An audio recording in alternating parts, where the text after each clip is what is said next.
나이가 컨텐츠라고 저는 생각해요. 저는 사실 매일 아침이 설레요.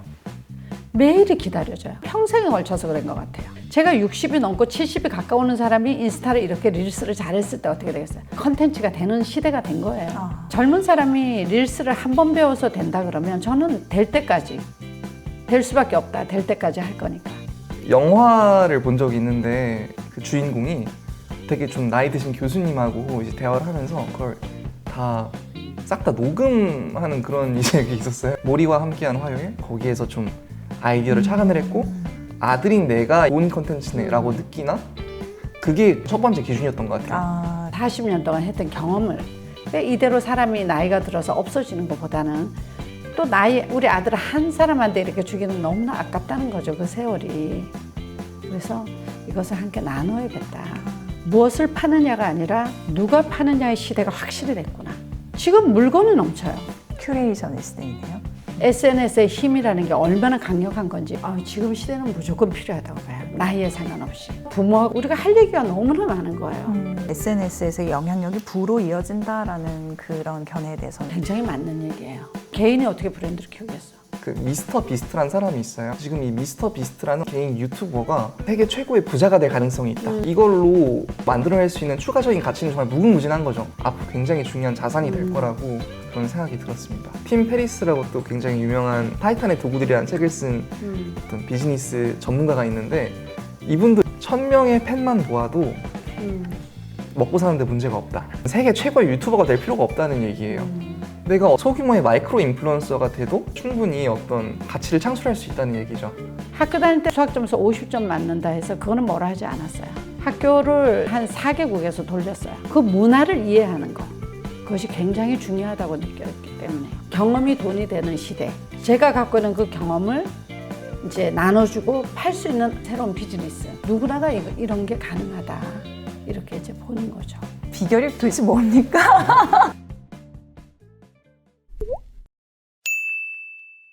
네, 청담 캔디 언니 그리고 아드님과 함께하는 머니올라 두 번째 순서를 이어가 보도록 하겠습니다. 확실히 인스타 셀럽이시라서 그런지 이제 반응이 다른 것 같아요. 시종일관 웃으시네요. 아드님도 웃는 인상을 가지고 계셔서 어떻게 이렇게 항상 웃음을 장착하고 살아가실 수가 있나요? 그저께 신문에 났더라고요. 성공한 사람들이 대부분 그러니까 웃는 인상이 굉장히 사람들로부터 호감을 준다. 결국은 이제 끌어당기는 거죠, 사람을. 좋은 사람들을. 웃는 사람 옆에 가고 싶잖아요. 그래서 억지로라도 웃는 연습이 필요한 것 같아요. 두 분이 사시는 동네로는 좋은 사람들, 특히 유명인들이 계속 몰려드는 것 같더라고요. 맞아요. 그렇죠. 아무래도 이제 뭐 그냥 막 스트레빠 끌고 왔다 갔다 하죠. 결국은 저녁에 와서 노는 데는 거기가 노는 것 같아요. 집도 거기고.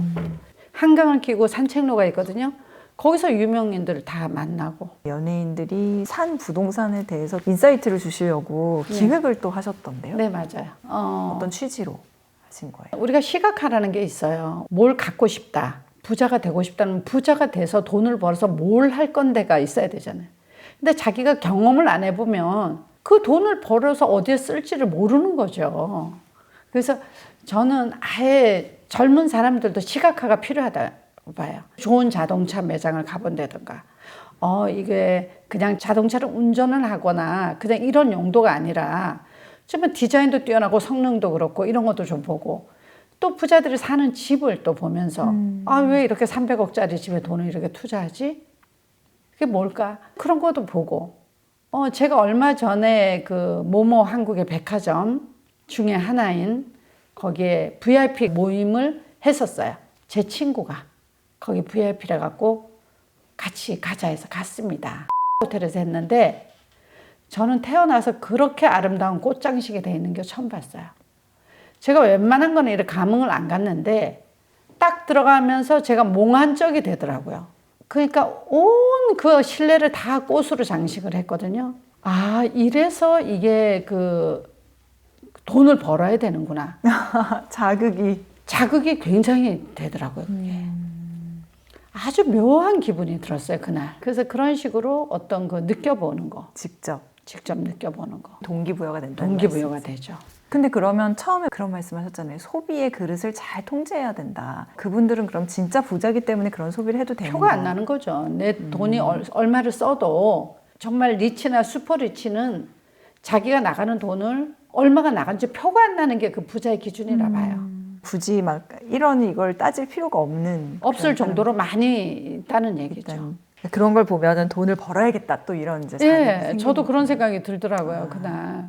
인스타 말씀해 주셨으니까 SNS는 60, 70대의 영역이라고 생각을 안 하는데 굉장히 대단하신 것 같아요. 그런 얘기는 많이 듣지 않으세요? 예, 근데 그 나이가 컨텐츠라고 저는 생각해요. 나이가 컨텐츠라고요? 예, 저는 사실 매일 아침이 설레요. 매일이 기다려져요. 그건 아마 평생에 걸쳐서 그런 것 같아요. 아, 항상 그러셨어요? 항상. 왜 그러냐면 제가 그 굉장히 없을 때 이렇게 소녀 가정에 대해서 올라왔다 그랬잖아요. 근데 그건 제 선택이잖아요. 언니 오빠가 있으니 안 해도 되잖아요. 제가 힘들게 땡큐 한마디를 알고 외국을 할 때도 굉장히 힘들었거든요.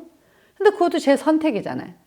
내가 이렇게 스스로 선택을 해서 내가 어려운 길을 갔지만 내가 이것을 잘 해낼 때 나한테 큰 선물이 올 거야. 나는 특별한 사람이 될 거야. 그러니까 방송에도 나오고 여성 기업인으로 초대도 되고 그랬듯이 지금도 마찬가지라는 거죠. 제가 20, 30대가 인스타를 해서 내가 10몇만이 됐어. 그럼 그럴 수가 있어. 젊으니까. 젊은 사람 중에 조금 잘한 사람이야 라고 했을 거예요. 제가 60이 넘고 70이 가까우는 사람이 인스타를 이렇게 릴스를 잘했을 때 어떻게 되겠어요? 박수를 쳐주죠. 어떻게 그럴 수가 있냐. 그러니까 그 나이가 정말 컨텐츠가 되는 시대가 된 거예요. 그래서 제가 오히려 나이가 더 들어가는 거가 두려운 게 아니라 내가 70, 80에 그 시대에 유행하는 것을 뭔가를 했을 때 그때도 박수를 받을 거 아니에요. 더. 그러니까 제가 살아있는 그날까지는 내가 이 트렌드에 올라탈 것이다. 책에도 그런 내용이 있었던 것 같아요. 일상은 트렌디하게, 생각은 럭셔리하게. 아, 생각은 럭셔리하게. 생각을 럭셔리하게 해야죠. 예. 그게 이제 마음 부자처럼 그렇게 이제 해야 되고, 그 젊은 사람이 릴스를 한 번 배워서 된다 그러면 저는 될 때까지, 될 수밖에 없다. 될 때까지 할 거니까. 왜냐? 그 사람들이 한 번 배워서 되면 전 나이가 있으니까 10번, 20번 배우면 되는 거예요. 그래서 안 되면 레버리지해서 잘하는 사람한테 도움을 받고, 그렇게 해서 하게끔 하는 거. 그러니까 이런 좋은 결과가 오고 또 박수도 받고. 그러니까 어떤 제 인친들은 이 책 같은 경우도 부모님한테 오히려 엄마 아버지한테 선물을 했대요. 이렇게 사시는 분이 있다고. 엄마 50 몇 살인데 왜 그러냐고. 그렇게 다른 집 가정에 문제를 일으키는. 아니 근데 그런 분들은 또 핑계가 있지 않을까요? 아이 거기는 이런 특별한 아드님이 계시잖아. 그렇죠. 그래서 PD시잖아. 나 혼자 어떻게 해? 너도 그럼 그런 아들 돼봐라. 이렇게 얘기할 수 있잖아요. 그렇게 할 수 있겠죠. 그렇죠. 그건 네. 부인 안 하시는 거예요. 어떤 집은 또 하라고 그런대요. 엄마도 그렇게 해보라고 내가 해주겠다고. 아. 또 그런 긍정적인 것도 있어요. 그러면 아드님의 역할은 어떻게 돼요? 일단 뭐 영상 촬영 그리고 편집을 둘 다 제가 하고 있고요. 내용을 만드는 거는 이제 계속 그 만드는 방식을 바꾸긴 했어요. 가장 적절하고 효율적인 방법이 뭘까 이런 걸 좀 고민하면서 지금 하는 방식은 저희가 계속 대화를 나눠요. 대화를 나누고 그러다 꽂히는 주제가 있어요. 그럼 이제 쭉 그냥 그런 내용을 들으면서 이제 또 컴퓨터에 기록을 해놓는 거죠. 그래서 어머니가 하신 그런 말씀들을 베이스로 같이 다듬고 최종 원고를 같이 대본을 만들고 질문을 만들고 이제 이런 것들을 하나씩 짜맞추는 과정을 같이 하고 있습니다. 왜 그런 생각을 처음에 하셨어요? 어머니의 그 보고를 아드님이 이제 발굴하신 거라는 느낌이 네. 드는데 그렇게 엄마한테 엄마 이걸로 컨텐츠를 한번 만들어보자 이렇게 얘기를 할 수 있는 계기는 어떻게 해서 생긴 거예요? 제가 저번에도 어머니와 하는 대화를 많이 경청하고 듣는다고 했는데 사실 그걸 다 기록해놔요. 제가 따로 메모를 해놔요. 하신 말씀을 다 메모를 해놓는데 기본적으로 특별한 아드님. 인스타 하기 전에도. 아, 그 전에도. 그 영화를 본 적이 있는데 그 주인공이 되게 좀 나이 드신 교수님하고 이제 대화를 하면서 그걸 다 싹 다 녹음하는 그런 이제 게 있었어요. 무슨 영화예요? 모리와 함께한 화요일. 아, 네. 모리와 함께 하나요? 네. 근데 그걸 들으면서 그 이렇게 다 기록을 잊지 않으려고 이렇게 녹음하는 저도 그래서 인상 있게 되게 느껴지더라고요. 그냥 듣기만 하면 까먹잖아요. 그래서 저도 대화를 하고 나선 항상 그 메모를 했어요. 노트북에 다 기록으로 남겨놓고 정리를 해놓고 하다 보니까 내가 이 정도로 이렇게 기록을 해놓을 정도면 남들에게도 같이 쓸 수 있는 컨텐츠겠구나. 거기에서 좀 아이디어를 착안을 했고 그렇다 보니까 어느 정도 컨텐츠도 좀 준비가 돼 있는 것도 있었죠. 왜냐하면 제가 남겨놓은 그런 메모들이 다 있었으니까. 그래서 기준이 그거였던 것 같아요. 아들인 내가 이 컨텐츠가 되게 이거 되게 좋은 컨텐츠네 라고 느끼나?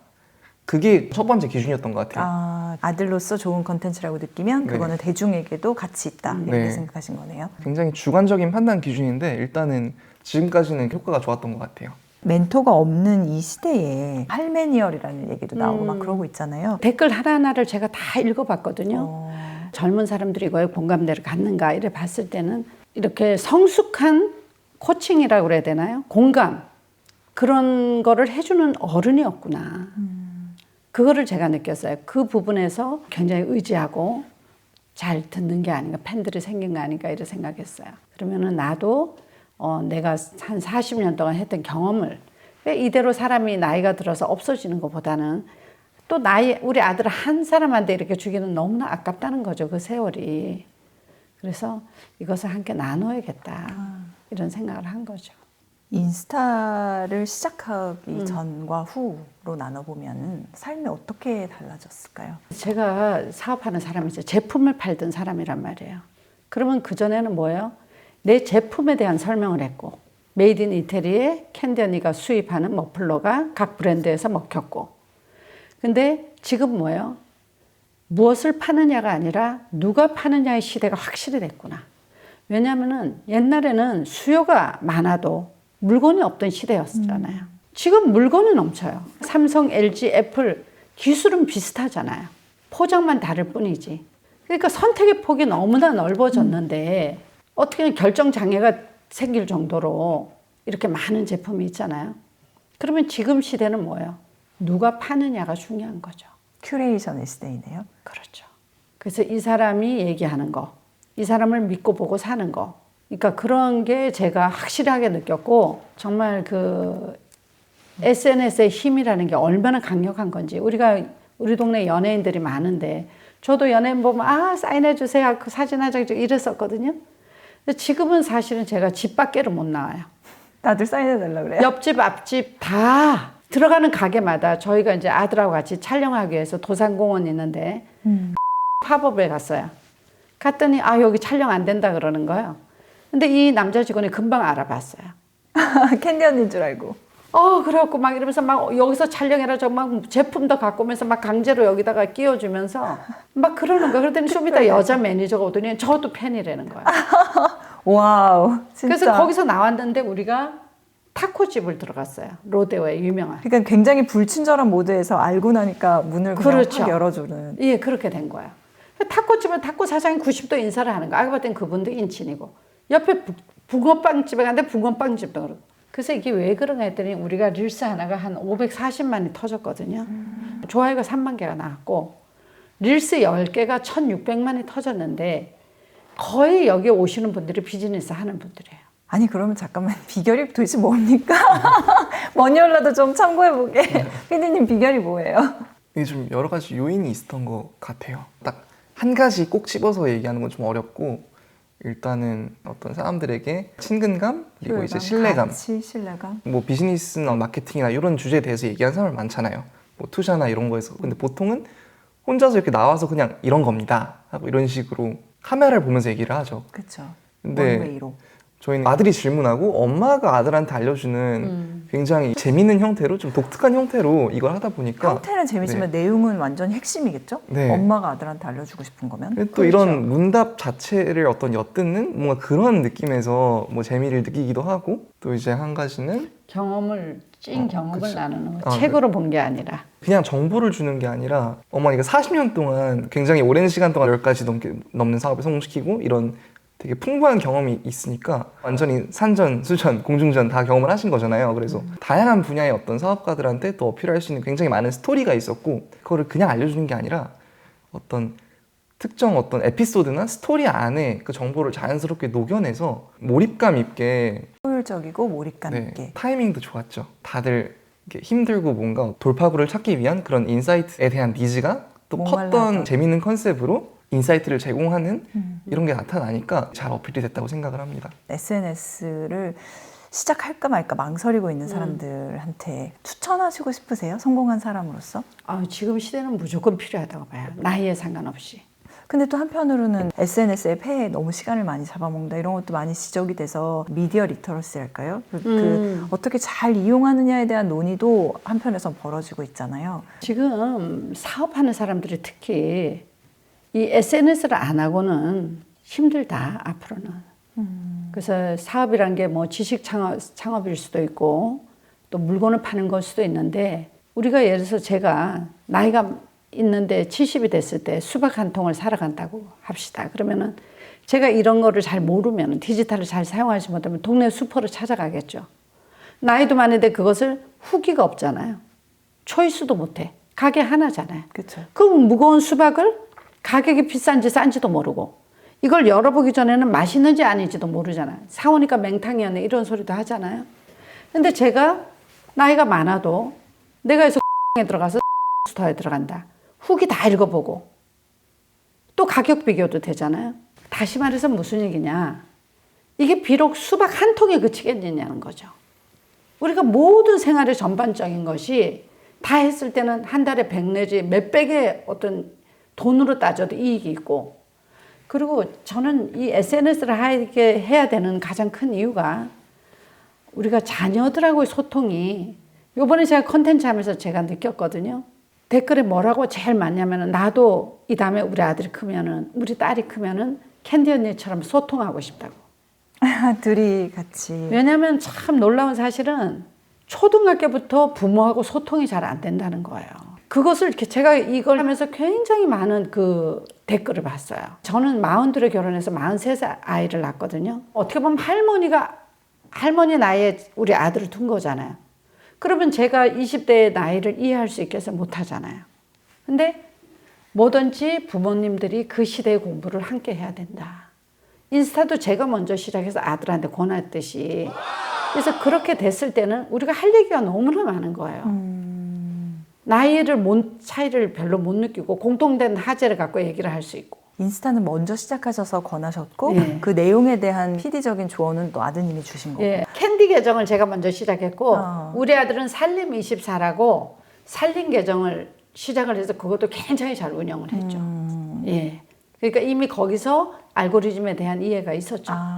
그래서 이런 방향으로 가보자라고 역제안하신 것도 아드님이신 거고. 그렇죠. 저는 솔직히 아까 그 미디어의 폐해 거기서 좀 말하고 싶은 게 있었는데, 얘기해줘요. 인스타그램이라고 하면 굉장히 안 좋은 인식들도 많잖아요. 그렇죠. 그래서 사람들이 왜 SNS에 대해서 좀 안 좋은 인식이 있을까 했을 때, SNS가 불행감을 높인다라는 네. 연구도 실제로 많이 그쵸. 있으니까. 비교 때문인 것 같아요. SNS는 남들에게 보여지는 거니까 뭔가 좋고 예쁜 것만 올리고 싶잖아요. 삶에서 가장 빛나는 순간만을 캡처해서 그 좋은 순간. 그거를 SNS에 올리는 건데, 다른 사람들은 그걸 보고 이게 이 사람의 모든 삶이구나 착각을 하기 때문에 비교를 하게 되고 상대적 어떤 불행감을 느끼는 좀 그런 거라는 생각을 했거든요. 근데 저희 같은 경우에는 어떤 정보를 담은 컨텐츠를 올리잖아요. 또는 인사이트. 그런 정보, 경험, 인사이트를 담은 컨텐츠를 올리기 때문에 목적 자체가 남들에게 도움을 주기 위한 그런 식의 컨텐츠를 또 만드는 거죠. 남들에게 도움을 주기 네. 위한 컨텐츠. 그리고 남들에게 도움을 사실 이렇게 인스타그램을 통해서 뭐 사업을 하시는 분들도 많잖아요. 근데 그런 분들도 궁극적으로는 콘텐츠를 만들고 다음 단계에서 돈을 버는 건데, 결국 그런 콘텐츠들이 가장 남들에게 도움이 많이 됐을 때 돈을 잘 번다고 생각을 하거든요. 가치가 인정받았을 때 네. 결국은 그게 돈이 그렇죠. 된다. 그래서 정말 진정성 있게 남들에게 헌신적으로 도움을 준 사람만이 사업적으로도 성공할 수 있다. 좀 이런 생각이 들더라고요. 그래서 남들에게 어떻게 도움이 되는 콘텐츠를 발행을 하거나 또 그런 콘텐츠를 통해서 진심으로 자기를 이제 발전시키고자 하는 그런 마음을 가진 사람들이 또 그런 콘텐츠를 소비를 한다면 미디어의 선순환이 되는 거잖아요. 또 이제 그런 선순환은 이게 각자에게 서로 이렇게 도움이 되고자 하는 그런 진정성이 깔려 있어야 한다라고 또 생각을 하고요. 이상 청담 캔디 언니를 이끌어가고 계신 박지용 PD님의 말씀이었습니다. 요즘 그 SNS를 통해서 참 그 특이한 사례가 많은데, 산나물을 이렇게 늘 캐서 파시는 어머니가 계셨다고 치면, 시골에서 그 할머니가 어디서 팔았겠어요? 그 재래시장에 가서 팔았을 거 아니에요. 근데 젊은 아들이 또 딸이 이것을 스마트 스토어를 열어서 지리산에서 우리 어머니가 캐오신 생산하신 산나물. 그래서 그 부모님이 하던 사업을 또 아니면 부모님이 하던 하찮게 느껴지는 그런 일들을 그거를 어떤 SNS 통해서 사업으로 발전시키고 어머니가 하는 일도 굉장히 가치 있는 세월이었다. 그런 경우가 굉장히 많아요. 멋진 콜라보네요. 시아버지가 사과 농사를 지어. 그러면은 인스타에다가 가수원집 며느리하고 프로필에다 썼어요. 그 굉장히 잘 되는 거예요. 그러면 시아버지가 사과를 해서 이게 도매상을 넘어가서 소비자한테 갈 때까지 얼마나 많은 과정을 거쳐야 되겠어요. 그러면 농사를 그렇게 힘들게 지어서 본인이 어떻게 보면 다 적자라는 말이에요. 어떤 경우에는. 그걸 며느리라는 사람이 디지털이라는 도구를 이용해서 시아버님도 돈을 벌게 해드리고 또 그것을 또 가치 있게 만들고 그렇죠. 이런 예가 어떻게 보면 굉장히 지금 많다. 우리가 자랑하는 거, 잘난 척하는 거 이거는 지금 끝났어요. 오히려 이것을 어떤 그 소비가 아닌 생산자가 돼서 자기가 판매하는 제품을 잘 빛나게 하는 그런 콘텐츠를 하는 게 대부분이라고 보셔야 돼요. SNS에서의 영향력이 부로 이어진다라는 그런 견해에 대해서는 어떻게 생각하세요? 그건 굉장히 맞는 얘기예요. 어떤 도구잖아요. 우리가 시대가 맞게끔 변해야 된다고 생각해요. 저 같은 경우 옛날에 수입을 해서 대기업만 납품했다고 그랬잖아요. 그러면 저는 이익을 먹고 사는 거 정도밖에 안 되는 거예요. 제 브랜드 가치가 올라간 건 아니거든요. 그렇죠. 프로모션 역할이었으니까. 근데 저한테 물건을 받은 사람은 어때요? 제가 거래할 때는 300억이었어. 그 사람들이 1200, 1300억에 엑시트를 했단 말이에요. 브랜드가 올라갔잖아요. 브랜드를 키우는 게 중요하구나. 굉장히 중요하죠. 그럼 개인이 어떻게 브랜드를 키우겠어?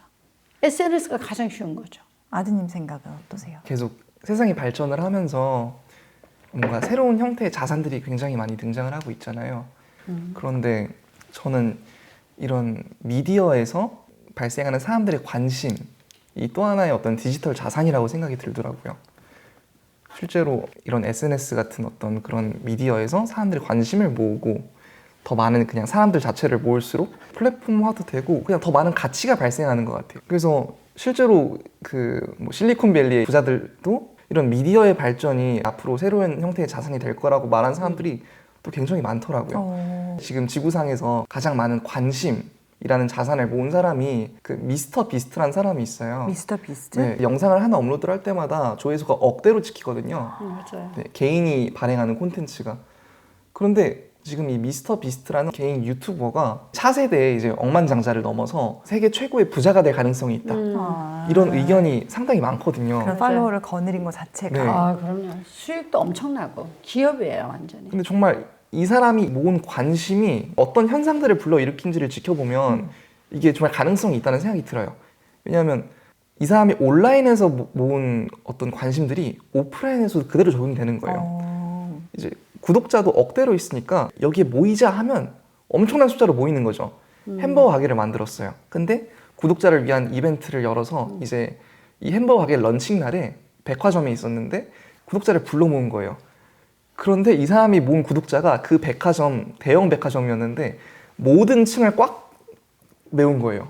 그냥 모든 층을 그냥 사람들이 뭐 이제 지나가지도 못하게 완전히 그 전체를 메워버린 거예요. 이런 식으로 사람을 일단 모으고 이 사람들을 나의 팬으로 만드는 능력을 가지고 있다면, 그러니까 관심을 불러 모으고 그 관심을 이제 가지고 온 사람들을 나의 팬으로 전하는 능력을 갖춘 사람이라면 정말 이걸로 만들어낼 수 있는 추가적인 가치는 정말 무궁무진한 거죠. 맞아요. 네.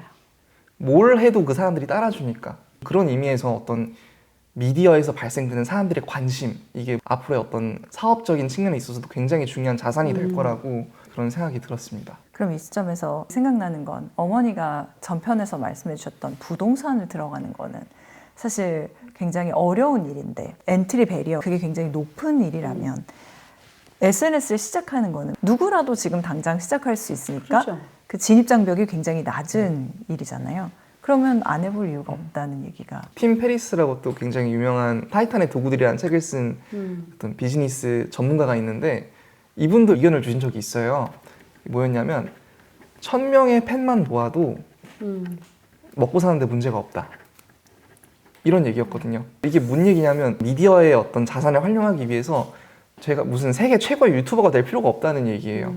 내가 어떤 전문성을 가지거나 어떤 좋아하는 분야에 대해서 콘텐츠를 발행하고 공유하는 어떤 소규모의 마이크로 인플루언서가 돼도 그냥 내가 관심 있고 내가 현재 어떤 콘텐츠를 발행하는 카테고리에 관심이 있는 사람들을 한 일정 수준 불러 모을 수만 있다면 그것만 가지고서도 충분히 어떤 가치를 창출할 수 있다는 얘기죠. 놀라운 게 어머니께서 영어 도서관을 만들고 책 읽는 교육을 아드님께 시켜주셨다고 네. 하셨는데 지금 보통이 아니거든요. 어머님께서 그런 환경을 만들어주신 거가 그러면 영향을 받은 바가 큰가요? 실제로 네. 어렸을 때부터? 제가 무역을 하다 보니까 우리 아들 시대에는 글로벌 시티즌이 되어야 된다.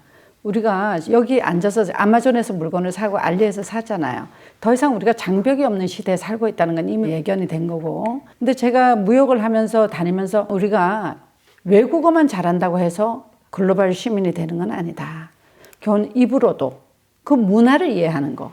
그게 굉장히 중요하더라고요. 그래서 아들을 어릴 때부터 이제 음식도 사실은 커리를 먹을 때 손으로도 먹을 수 있어야 되고 정말 일본 하면 나또도 먹을 수 있어야 되고 그래서 제가 직원들을 출장을 데리고 가면서 이 친구들이 그 식사 시간이 전혀 즐겁거나 그 대화에 참여하지 못한다는 걸 알았어요. 그래서 생각한 거는 언어가 제일 중요하고 그다음에 두 번째는 그 입으로 음식으로 그게 이제 소통이 되어야 된다. 그러지 않으면 그건 글로벌 시민이 되기 힘들다. 그리고 사실 식사를 외국 사람들을 하다 보면은 후다닥이 없잖아요. 뭐 1시간에서 3시간 정도를 하는데 사실은 어떤 그런 게 그 시대에 또 그 역사적으로 그 시대를 어떤 그 이해가 안 돼 있으면 대화를 할 수 없죠.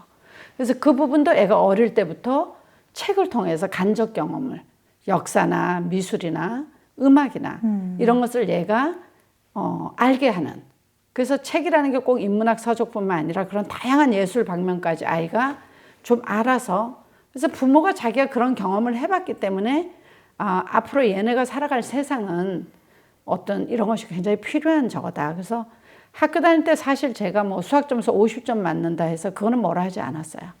그래서 학교를 사실은 한 4개국에서 돌렸어요. 성적 위주가 아니라 좋은 대학을 들어가는 게 위주가 아니라 바로 그 문화를 이해하는 거. 그것이 굉장히 중요하다고 느꼈기 때문에. 이제 마무리를 지어야 하는데 질문은 이렇게 드려보고 싶었어요. 워낙 나눔에 관심이 있으신 두 분이시기 때문에 원효라 구독자분들께 추천드리고 싶은 어떤 이야기도 좋고 조언도 좋고 뭐든 한번 나눠주실 수 있는 기회를 드릴게요. 그래 하세요. 찬물도 위아래가 있는데. 많은 책이 있지만 최근에 제가 좀 이렇게 항상 옆에 두고 보는 책이 정어승 시인의 산문집 내 인생의 용기가 되어준 한마디. 제가 그 책을 왜 좋아하냐면은 한 구절에 이런 게 있어요. 새가 집을 지을 때 바람이 많이 부는 날에 짓는데요. 지금 굉장히 힘들다.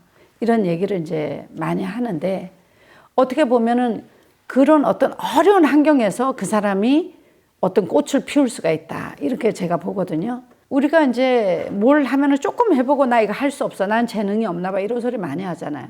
근데 그 책의 한 구절에 그 법정 스님을 누가 만났는데 사진을 이제 어떻게 하면 잘 찍을까요? 물어보니까 사진을 잘 찍으려면 1000번을 찍어라. 이런 말이 있더라는 거예요. 그래서 우리가 될 때까지 해야 된다는 거죠. 조금 해보고 나는 안 돼 하고 포기해서는 안 된다는 거죠. 그래서 그 책이 저한테 굉장히 어떤 그 지금도 도움이 되는 것 같아요. 부의 인문학이라고 우석 씨가 쓴 책인데 그분이 개인 투자자로서 이렇게 투자해 본 가정 이런 걸 보면은 제가 굉장히 공감되는 부분이 많았어요. 그래서 그 책도 정말 읽어보면 자본주의에 우리가 왜 돈 공부를 해야 되고 왜 투자를 해야 되는지 또 어떤 투자를 해야 되는지 좀 솔루션이 있는 것 같아요.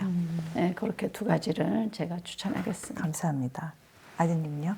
저는 항상 이제 뭔가 늘 고민하고 있는 게 일단 청담 캔디 언니 계정도 그렇고 도전의 연속이잖아요. 일단 어머니께서는 40년 동안 항상 이제 도전을 해오셨으니까 뭐 그래도 나름 연륜이 계시지만 저는 아직은 가보지 않은 길을 일단 가기 때문에 항상 화두가 있었거든요. 지금 가장 최적의 선택이 무엇일까? 이런 의사결정에 대한 고민이 되게 많았어요. 세상 사는데 뭐 완벽한 정답이란 없겠지만 그래도 내가 지금 나의 상황에서 최적의 선택이 무엇일까 이런 걸 항상 고민을 하거든요. 최근에 좀 이러한 어떤 부분에 대해서 많이 도움을 받고 있는 게 있는데 뭐예요? 그 챗 GPT예요. 챗 GPT라는 챗봇? 챗 GPT가 예전에는 컴퓨터에서만 사용이 가능했는데 지금은 그 핸드폰 어플로 나왔거든요. 근데 이 어플이 되게 재밌는 게 말로 대화를 나눌 수가 있어요, 얘랑. 사람하고 대화를 나누는 것도 굉장히 많은 인사이트를 얻는데 저는 이 친구랑 이제 얘기를 하는 게 또 굉장히 좀 다른 느낌의 어떤 인사이트를 주더라고요.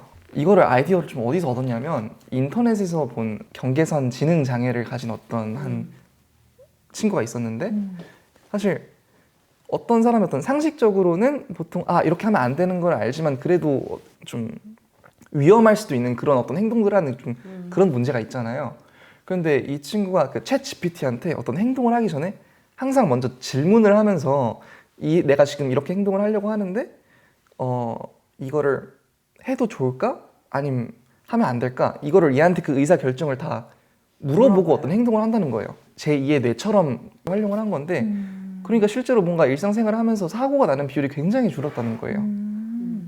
그래서 저도 어떤 사업적인 선택의 어떤 기로에 있을 때 아니면 되게 중요한 의사 결정을 이제 하는 상황에 놓였을 때 내가 지금 이런 상황에 있고 뭔가 지금 이런 두 가지 선택지가 있고 그 선택지는 이런 일장일단이 있다.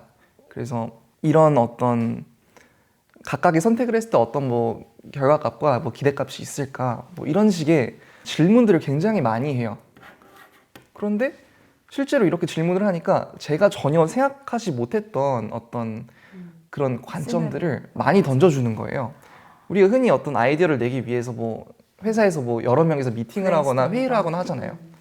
그런데 이 친구랑 그런 식으로 대화를 나누니까 제가 원할 때 언제든지 이런 미팅을 하는 효과가 나오는 거예요. 관점들을 실시간으로 제공을 해주고 그러다 보니까 어떤 이 챗 GPT라는 이 어플이 활용을 이제 어떻게 하냐에 따라서 뭔가 훨씬 더 나의 어떤 의사 결정의 수준을 높여줄 수 있고 지금 나에게 있어서 뭔가 최적의 선택이 무엇일까 경우의 수를 다 경험해 볼 수 있는 완벽한 대답을 얘가 해줄 수는 없겠지만 성공 확률을 해야 될까요?